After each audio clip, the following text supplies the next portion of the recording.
Hey everyone, welcome to Professor Long's Lectures in Microbiology. I'm Professor Bob Long.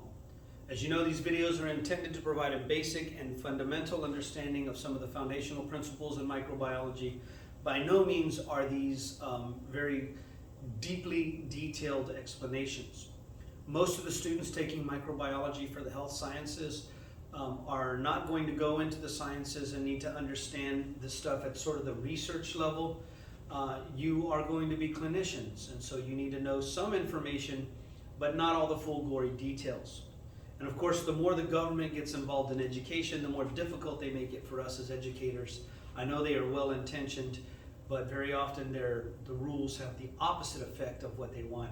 And one of the things we're dealing with now is they want students to hurry up and graduate, and they keep cutting the hours for programs, which means we're cutting more and more prerequisites. And essentially, many of y'all are taking a 2000 level biology course. When you look at a course number, Biology 2420, this tells you the discipline, this tells you the year. This is the number of hours of credit. Some colleges would have 2320 plus 2120, which would be your lecture and your lab. They still add up to 4 hours of credit. But this tells you your year. If it's a 1, you're a freshman. If it's a 2, you're a sophomore. If you go to a university, you get to 3 and 4 level, junior and senior. Anything above that, 5 and 6,000 and 7,000, would all be graduate level course or post-baccalaureate, post-bachelor's stuff like medical school and graduate school, master's, PhD, and doctorate, and whatever. Okay.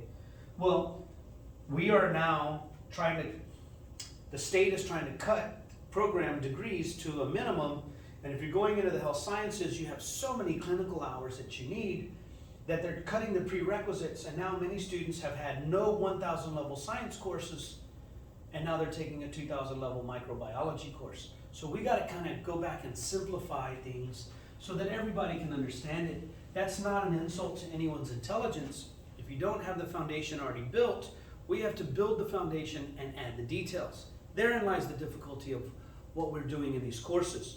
So now, that was a little aside to everything that we're doing, but these are foundational and fundamental principles. Without too much detail, we have to figure out where to draw the lines so we don't burn you out. Now, we're going to be discussing protein synthesis. In the previous few videos, we've discussed what is a genome, what is a gene, what is a chromosome. We did a bunch of definitions, and we looked at some basic differences between what is called the nuclear or chromosomal DNA, and in bacteria they have nucleoid DNA because they don't have a true nucleus with no membrane around it, and what is the extrachromosomal DNA called plasmids. In the previous video, we talked about the structure of DNA, what makes up a nucleotide, and what is the double-stranded nature of DNA, and how does DNA replication occur. We're about to do what's called protein synthesis, and it's very similar to DNA replication. It's the exact same thing, only it is different. So we're going to go over what is the differences between DNA replication and protein synthesis, and sort of a basic picture of what's happening in protein synthesis. Again, it's far more complex than this, far more detail than we can go into.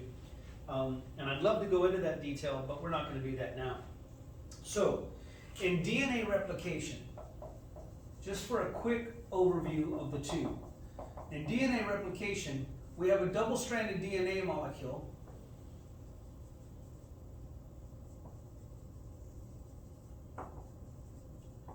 We're going to copy it with a series of steps using enzyme reactions that we discussed in the previous video.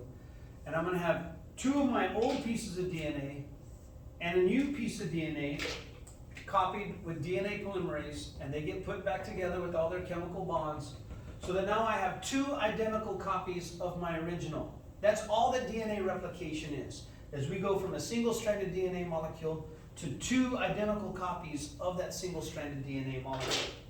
Now, in protein synthesis,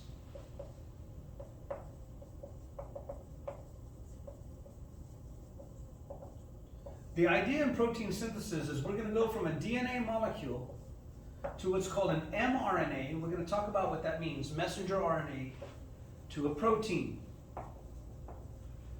So there's 2 major steps. When we rewrite DNA into messenger RNA, this process is called transcription. if I can write correctly.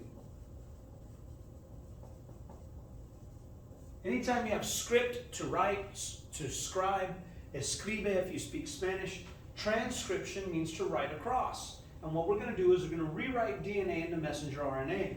That is the first major step in DNA replication, is transcription. The second major step here is going to be what we call translation. And this is when we're going to use a ribosome to read the mRNA and assemble a protein. And I like to say one amino acid at a time.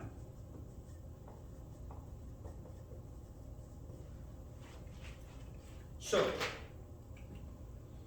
this usually involves multiple steps, but the ultimate big picture is there's one thing we want to accomplish. I want to go from a double-stranded DNA molecule to 2 identical copies of that double-stranded DNA. In protein synthesis, I'm not going to copy DNA. I'm going to take the bases in DNA and rewrite them into the bases of messenger RNA using the base pairing rule, using different enzymes. And then from there, we're going to send the messenger RNA to the ribosome, and the ribosome is going to translate this written message into a physical product called a protein.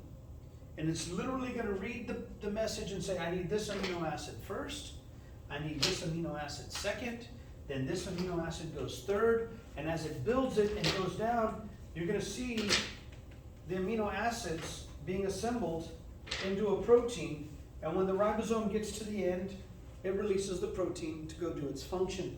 Okay? So that's translation, the translating of the written message, the transcript or messenger RNA, into a physical protein, into a physical product called a protein. So we transcribe, rewrite DNA to messenger RNA, and then we read the messenger RNA, also called the message or the transcript, at the ribosome to assemble a protein, one amino acid at a time. That process is called translation. One other major difference in DNA replication, and protein synthesis, if you recall, we started to unzip our DNA strands, and we worked sort of in one direction this way and the other direction this way, but eventually we completely uncoil and unzip and copy the DNA. And then we have to recoil the 2 new strands. In protein synthesis, we're not going to do that. So let's say there's a series of bases. I have a DNA molecule here, double-stranded DNA. And let's say there's a series of bases between here and here on one of my 2 strands that codes for the protein. These series of A's, T's, G's, and C's, the nitrogenous bases, are the instructions on how to assemble a protein. This is going to be a gene. And if I have a really long DNA molecule, then I might have another series of bases that codes for a gene here. This might be a gene, and this might be a smaller gene. Okay? And genes can be hundreds and hundreds and hundreds of bases long. If I only need this particular gene to be transcribed and translated, or to be turned into a protein at this time, I'm not going to unzip the entire molecule like this. I have similar enzymes, but essentially what's going to happen is the area where gene 2 is will be unzipped, and I'll start reading only one of the 2 strands and adding in my mRNA. And as I read one of the 2 strands, I'm going to read the bases here, A's, T's, G's, and C's.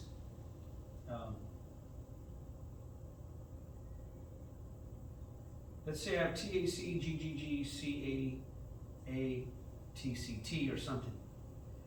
And then on this strand, I would have the opposite bases, ATG, CCC, GTT, AGA, right?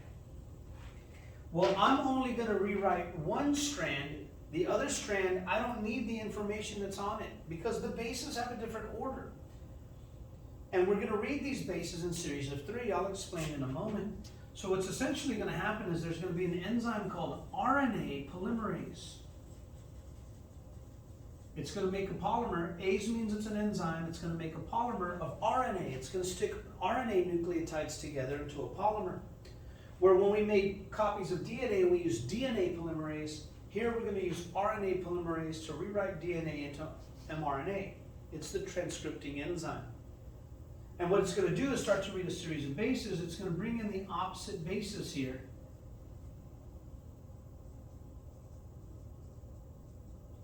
And one thing that's important to note is because it's RNA, there are no thymines.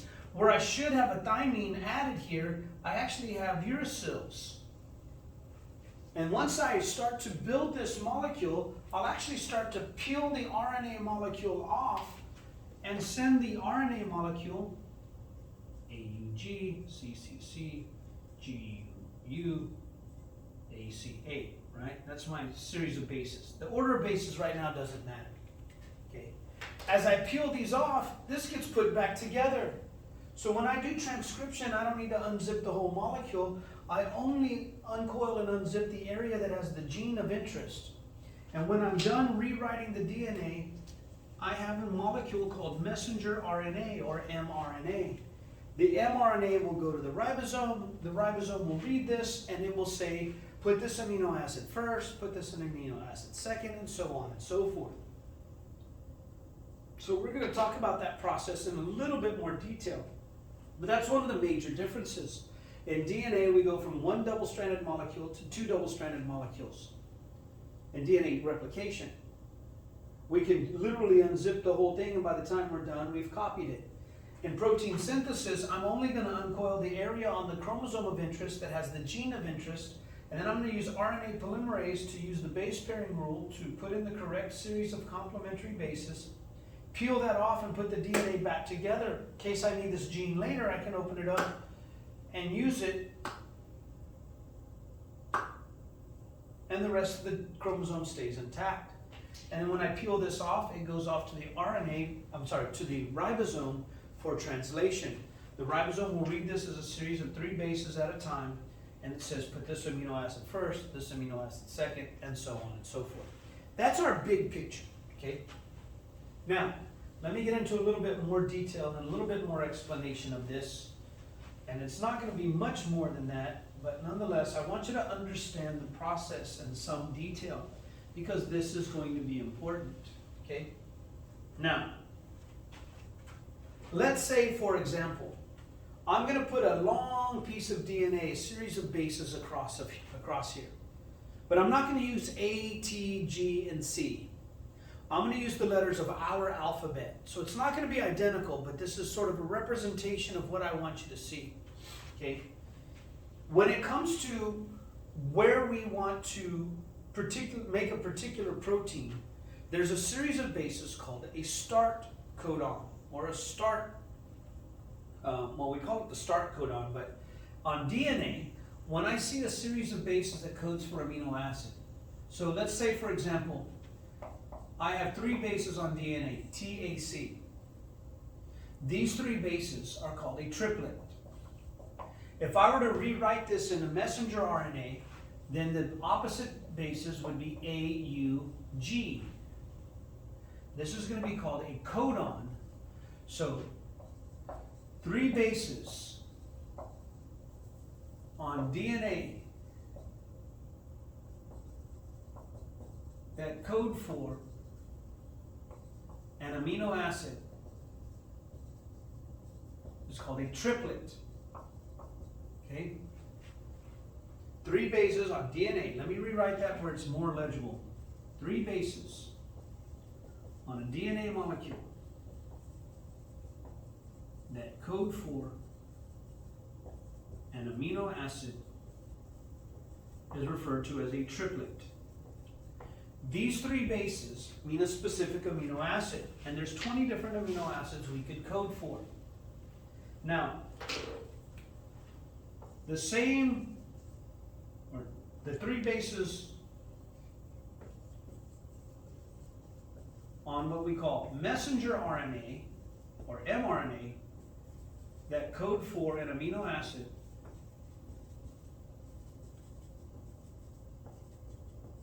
is called a codon.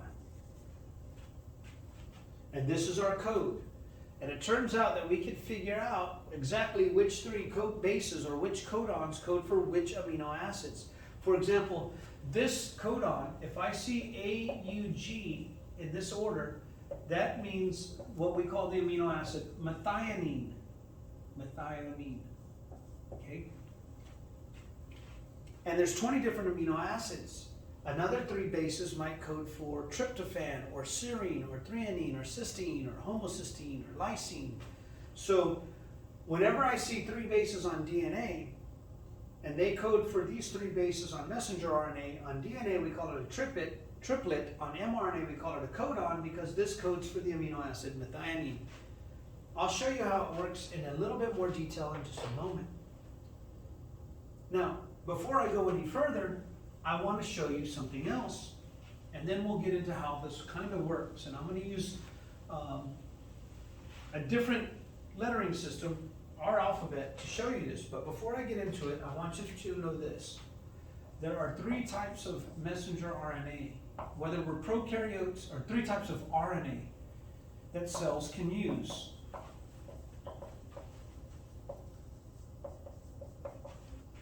Both what we call prokaryotes and eukaryotes. So our cells and bacteria and archaea. One of them is called mRNA. And the M stands for messenger RNA. And they gave it this because this is like a messenger that's going to run and tell somebody, make this protein now, and it tells the ribosome. So messenger RNA contains the codons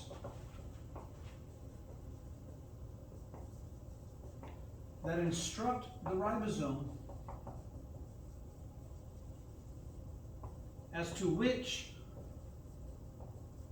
amino acid is in this place, or which amino acid is next on our protein, so to speak. This isn't real technical language, but nonetheless. So messenger RNA is going to contain the codons that instruct ribosomes as to which amino acid is next. And the messenger RNA is going to carry that message from the DNA to the ribosome. So one of the things that we can say, that some books say, is that it carries the message, or codons, to the ribosome for translation. That's the function of messenger RNA. It contains the codons, and it's going to carry those codons in a specific order to the ribosome so that the ribosome knows which amino acid comes next. And 3 bases, a codon, can mean one particular amino acid. Now, I'm going to erase most of that definition. I'm sorry I made it disappear, but nonetheless. The second type of RNA that we can talk about is called tRNA. And the T stands for transfer. And I think of it this way. It transfers, or we can say carries, amino acids to the ribosome for translation. And I like to use this sort of explanation for you guys. Let's say in a previous video I talked about there's 20 different amino acids that we could choose from. There's only 20 amino acids in the universe that all proteins are made of. No matter where the protein is made, no matter which cell, E. coli, humans, or bats, or whatever. And let's say I have a giant bucket up here at the board of only blue markers. Or let's say we're going to make jewelry, glass beads, out of glass beads. And I have a bucket that has 100,000 red glass beads, another bucket that has 100,000 blue glass beads, and orange and pink and purple, 20 different colors that I can choose from. With all these different beads, I can make very small pieces of jewelry, like some dangly earrings that might be 7 or 8 beads long. I can make some bracelets that might be 20 to 40 beads long. I may make a necklace that might be 120 beads long. And I might make the hippie curtains that could be, 200, 300, 400 beads longer. So I can make all sorts of beaded products. So if I have a factory that makes beaded products, a cell, and all of those beaded products are proteins, and every glass bead is an amino acid, and I have some instructions in my main office on how to make all the products, and I have a booklet that says, here's all the earrings that we make, how many beads they are long and the exact order. And then here's all the necklaces. I got another volume, and another volume for bracelets, and another volume for curtains, and another volume for, I don't know, whatever else you could do with glass beads. Well, each volume would be a chromosome.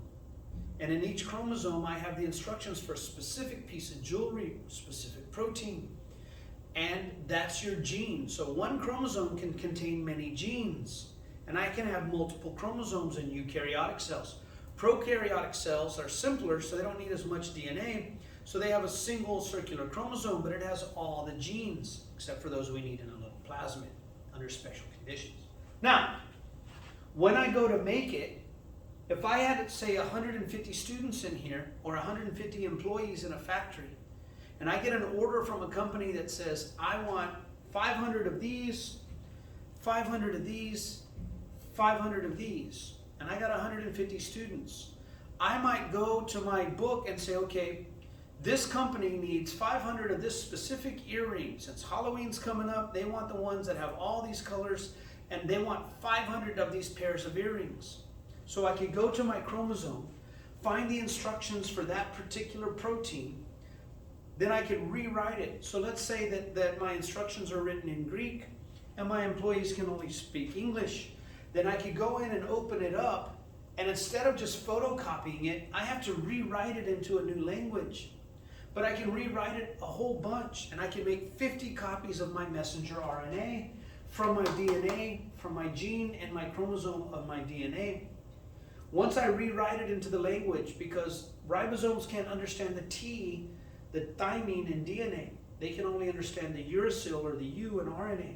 So when I rewrite my DNA into a message, now I can send 50 messages to 50 ribosomes, and they can all be making tons of this protein all at once.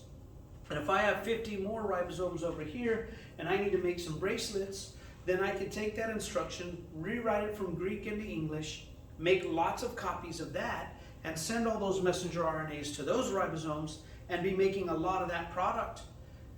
And then another one, so I could be making multiple proteins and tons of multiple proteins all at the same time. Now herein lies one of the problems. If all of y'all are making all of these out of the same 20 beads in the same 20 buckets, then I would have a traffic jam if my students were running over here all the time, and like someone's building and I need this one, and other people would be standing here waiting their turn if I had all 150 of these students here, or employees I should say. Well, what if I had guys that could run the beads to you while you sit at your desk and you're working on it there? And the rule is, if they have on a blue shirt, they can only carry the blue amino acid. Maybe it's methionine. And if someone were wearing a red shirt, the rule is they can only carry the red amino acid. And if you got a black shirt on, you carry the black amino acid. If you got the pink shirt on, you can only carry the pink amino acid. So I never wonder which amino acid someone's carrying. And as I'm sitting here reading my instructions, I might look at someone and say, hey, you in the blue, come here and give me your amino acid. They're going to bring the amino acid to me and hand it off. And I can put it into the protein. And then they can come back to the bucket and grab another blue amino acid and take it to another ribosome. And that's all they're doing, is running around, grabbing a blue amino acid one at a time, handing it to someone, picking up another amino acid, the same one, and handing it to someone else who needs a blue one at this moment. And I got a bunch of these guys transferring amino acids around to my ribosome as my ribosome is assembling this, reading the message. The molecule that's carrying the amino acids to the ribosome is called tRNA. So that the ribosome can sit there, read the message, and assemble the amino acids and keep getting them from tRNAs. The tRNA drops off the amino acids, so to speak, and then goes and picks up another one from the food that we've eaten.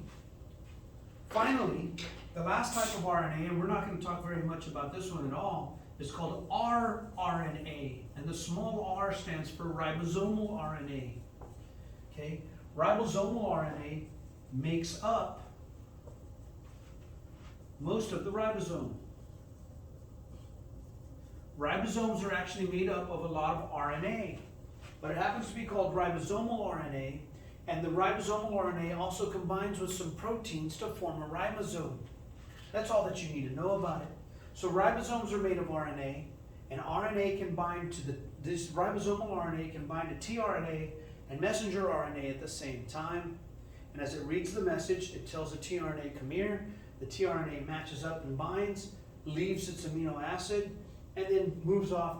And now my ribosome has this amino acid. It'll take another amino acid, and it will read the next codon and add an amino acid. And every time the amino acid is added, it is transferred to the ribosome by a tRNA. I hope that makes sense on how the process kind of works. So those are the three major types of RNA. Now before we put it all together, there's one other kind of simplistic way I want you to think about this, and then we'll go into the process of how it really works, okay? So now, imagine I have a bunch of information here.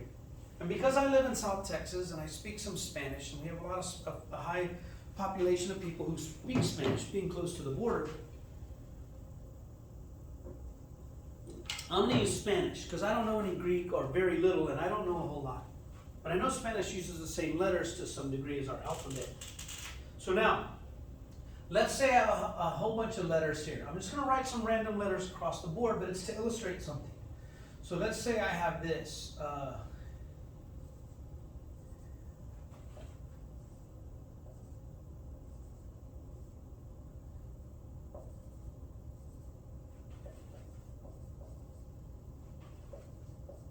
Oops.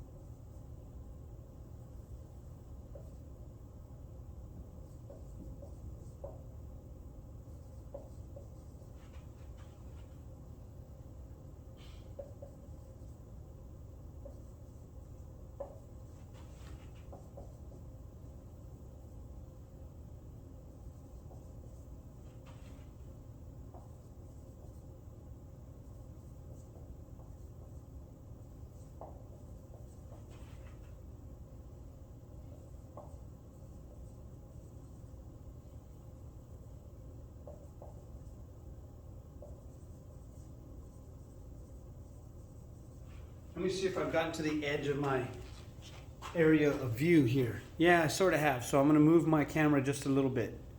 I hope you can read those letters. Now I want you to notice something here. I have letters here.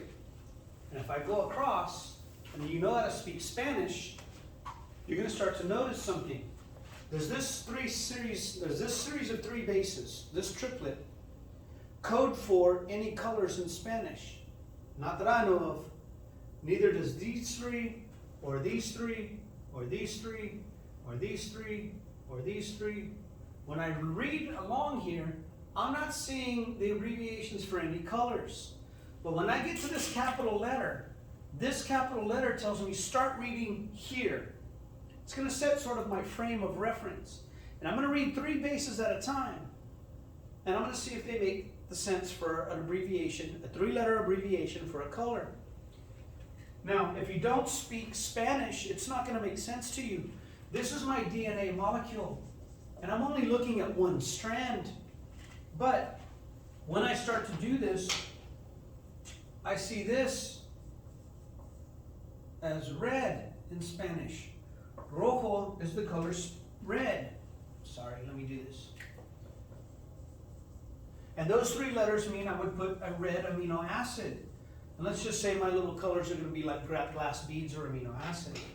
Now, if I read the next one, azul, azul is an abbreviation for blue. So then I would have a blue amino acid next, and I could stick them together with a chemical bond. Verde is an abbreviation for verde, which means green. So in English, I might do that as a three-letter abbreviation. I could put a green amino acid here. Ros is an abbreviation for rosa, which means pink. And I have two pinks here, so I could put a pink amino acid and another pink amino acid. And moreno means brown, so I might have brown here. So I would put a brown amino acid next. And then naranjo means orange. So I would have an orange amino acid next. And then what do I have next? Rojo, which means red. So I would have two reds. And then I'm going to have another blue. And if I translate this or transcribe this, rewrite it from Spanish into English, then I can get all my amino acid colors for my ribosome, because my ribosome can't read the Spanish part, but it can read the English. And when I get to something like this series of bases, that means stop here. So this is the order of bases in my amino acid, in my protein. This is my gene from here to here. And the triplets in DNA code for what we call the codons of messenger RNA. So I can rewrite my DNA, and the process of going in this direction is called transcription. I'm simply rewriting DNA into messenger RNA. And this language my ribosome can understand. That language my ribosome cannot.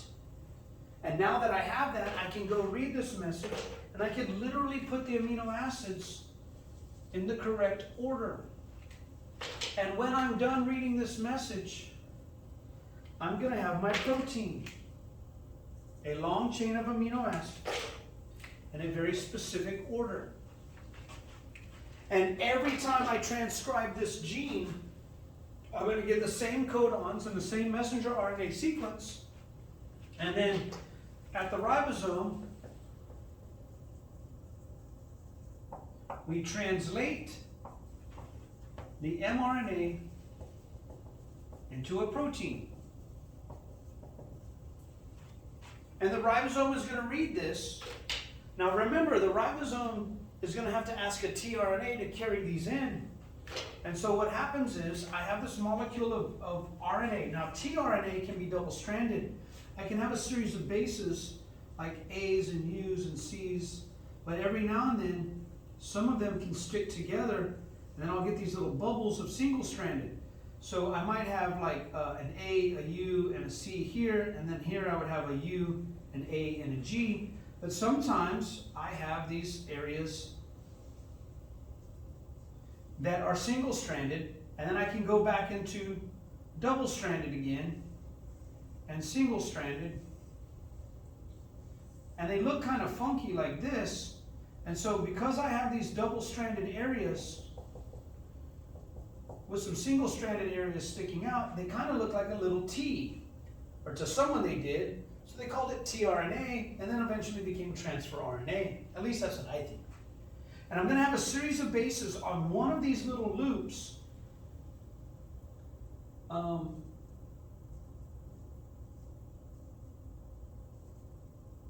I don't want to do that.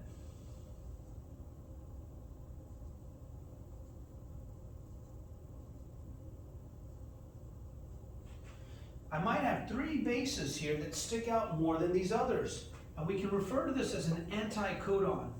And the reason we call it an anticodon is because when I have a series of bases on a messenger RNA,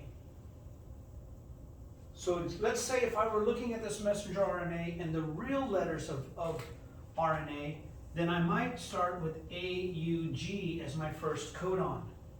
And then my next codon might be CCC, right? Well, there's only, if tRNAs have an area that sticks out here called the anticodon, that anticodon can only match up with a specific codon in the base pairing rule. So if I have another tRNA sitting here,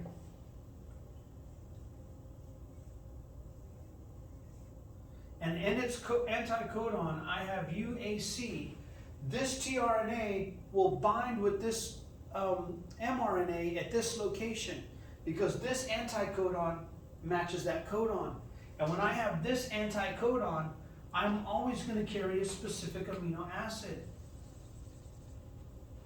And if I had another tRNA with all its little bubbles, and I have this UAC here, that means that this tRNA, because this series of bases over here, can only bind to a specific amino acid based on their 3-dimensional arrangement. And if I have a different group here, then this might be my green amino acid stuck here. And so I can have tRNAs that carry specific amino acids. And I might have this one. I might have a tRNA that looks like this, with all its bubbles. and I might have G, G, G here. And when I have that, I know that I'm going to get the blue amino acid. So when my ribosome reads my messenger RNA, and let's say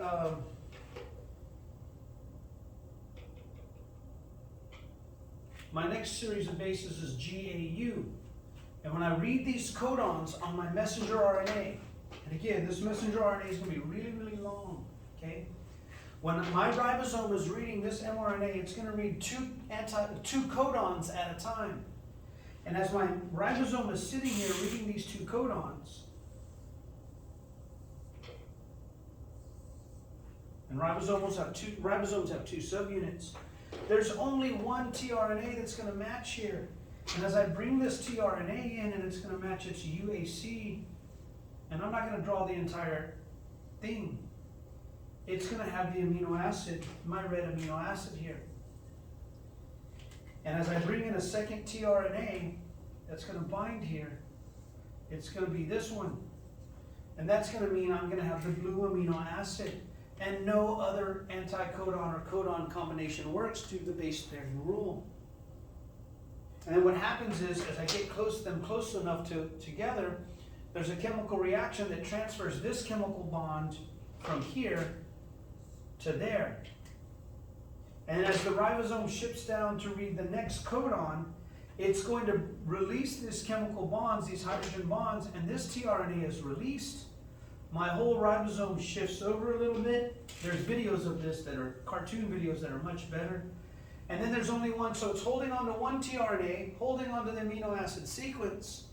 Now it slides over, releases that first tRNA, it can go pick up another red amino acid for another ribosome. And when I read this, there's only one particular base sequence. Oops, I did this wrong. This should be GAU, but it doesn't really matter. I'm just making things up, but this is how it works. So now I can have my green amino acid.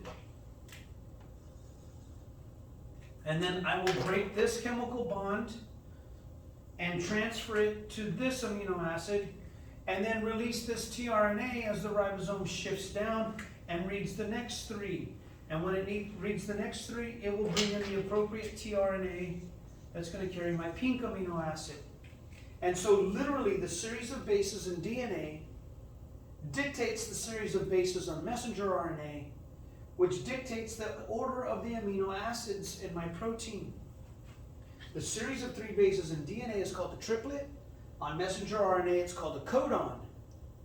And the anticodon, that has T in the word anti for tRNA, is a series of 3 bases on tRNA that matches with the codon on messenger RNA and delivers a specific amino acid.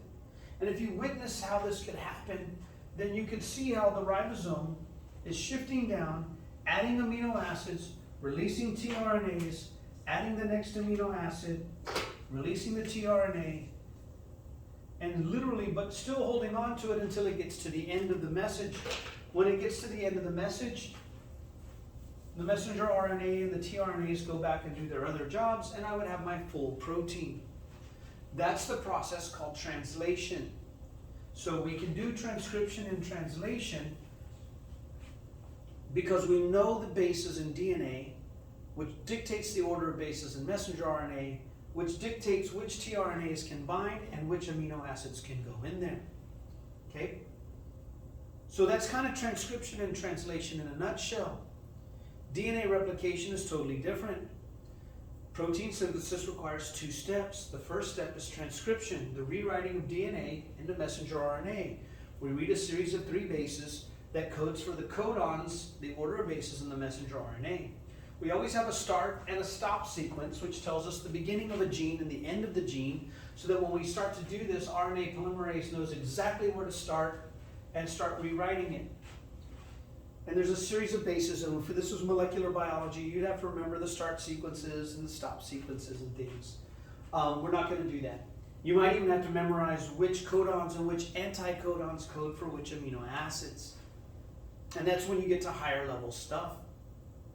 But literally, if I know the order of bases in DNA, I know the order of bases in messenger RNA, I know the order of the amino acids, which, by the way, allows molecular biologists, when we do recombinant DNA technology and take advantage of this stuff, it allows us to work backwards. If I know this protein, then I know what the codon is here. Then I can figure out what the triplet is in DNA. Now, it turns out that there's only 20 amino acids, and there's 64 combinations and permutations of 3 bases, or 3 bases and a codon. So I have 64 codons. I only have 20 amino acids. And it turns out that some amino acids have more than one codon that can code for that particular amino acid. There are 3 stop codons. We're not going to memorize them, but there's 3 series of codons that tell the ribosome, stop, we're at the end of the protein. Okay, so there's a lot more detail that we can go into. We do know this, and I guess I will make you learn a few things. We know that AUG is usually our start codon. That tells us where to start building the protein, and that actually codes for methionine. We know this. So in many proteins, methionine is the first amino acid. It turns out that not all proteins have methionine as the first amino acid in the functional form, but sometimes we later process the proteins and we cleave off part of it. But originally in the base sequence, usually methionine is the first amino acid, or the first amino acid, because AUG is our start codon. Now, there's 3 different stop codons, and when it comes to the stop codons, let me erase all of this. I want you to know 3 stop codons, okay?